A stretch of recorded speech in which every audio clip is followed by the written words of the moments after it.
Yo, what up, everybody? I haven't made videos much lately. Let me close this. And I just wanted to check in with everyone, and I wanted to do a little quick video about woodshedding and my process for woodshedding. What's woodshedding? Well, that is when you lock yourself in the woodshed and keep practicing until you get whatever it is you're trying to get. Right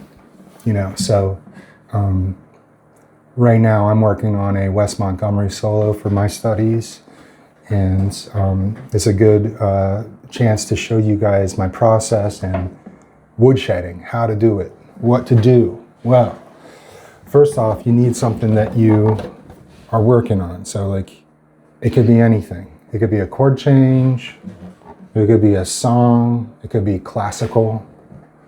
Whatever it is you're working on, this will work. So, the first thing I do is get a metronome. So metronome is important, I think, for woodshedding. It helps us learn better. I think our brains learn better when things are structured and in a grid like the metronome provides for us. So it also helps our rhythm, and it also helps us be able to listen to something else while we're playing. So it does a lot for us. So the metronome is crucial. If you're using an app, I recommend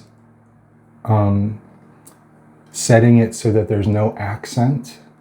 Like some apps will default to a 4/4 metronome with an accent on the 1, which is fine, but as you're woodshedding, you'll have to, if you get off by a beat, you'll have to wait for the 1 to come around to get caught up again, to get started again. So if you don't have any accent, it's just a straight click, you can jump on the next beat.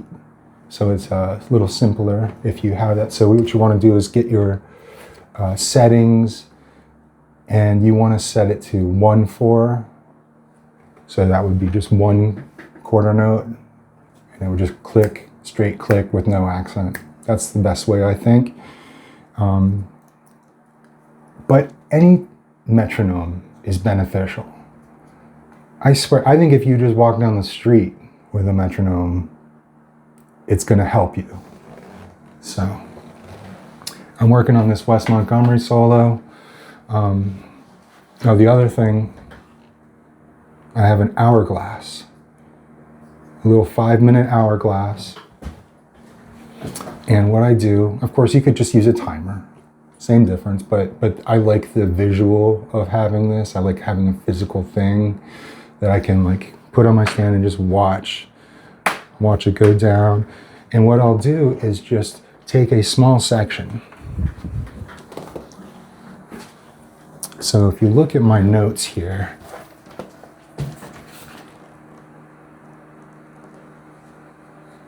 see these like swoopy marks here, swoopy mark.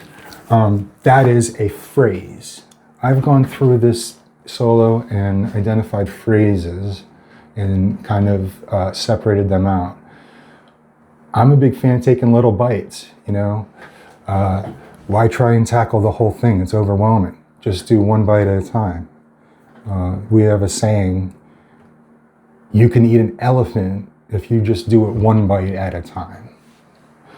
Of course, you know, to eat an elephant is overwhelming, but if you just do 1 bite at a time, you could eat an entire elephant. And that's what we're doing here. I'm just taking 1 bite at a time. And I will take a phrase, like here's the opening phrase. Get my metronome rolling. Get my hourglass rolling. And I'm right here. Let's see.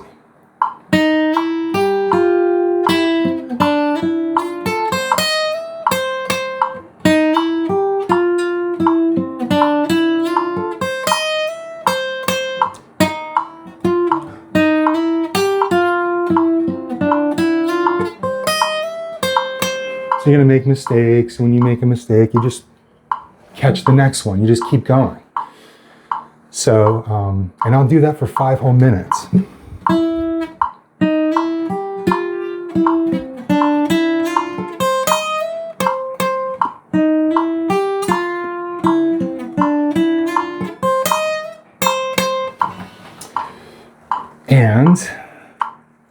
And then you do that for 5 minutes and you will have made significant progress.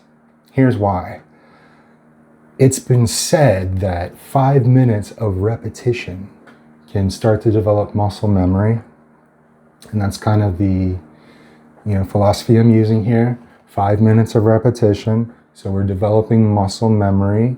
We're smoothing out the fingering. We're figuring little things out, like, this finger can slide this way, or little kind of like esoteric things that I can't tell you. You have to figure them out for yourself. You figure out all kinds of little things, and after 5 minutes, you will have made significant progress. A lot of times, the 5-minute session will fix or get me where I want to be. Sometimes just one 5-minute session can do that. So these are powerful.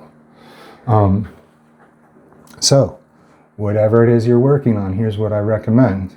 Get yourself a metronome, get yourself a timer of some kind. It could be an hourglass, it can be just a timer on your phone, and set it for 5 minutes and then just start repeating. It can get, it feels a little tedious. 5 minutes is a really long time to repeat something. So like after about 2 minutes, you're like, whew. And that's why I have the timer, because it's like after 2 minutes, I might be like, whew, that was tough. Like, that was probably 5 minutes, right? And when I look at the timer, no, it was only a couple minutes. So it's like a time warp when you are woodshedding. So so you need a timer to help you keep track. You can't just do it, say, I'm going to repeat this for 5 minutes and do it, because your brain will not, the time will get warped and whatnot. So we're woodshedding, and then I'll work my way through this entire solo. I've done that. I've actually done this. I worked through the entire thing. It's 10 pages long, and I just did it one phrase at a time. Just one phrase at a time. And then after, I've gotten through all the pieces and parts, then I go back to the top and try and work through the whole thing. So that's what I'm doing today. That's my woodshedding process. I just wanted to share with you guys today. I haven't made a video for a while, and just wanted to check in. All right. That's what's going on, guys. That's what we're doing today. So get to woodshedding. All right. Peace.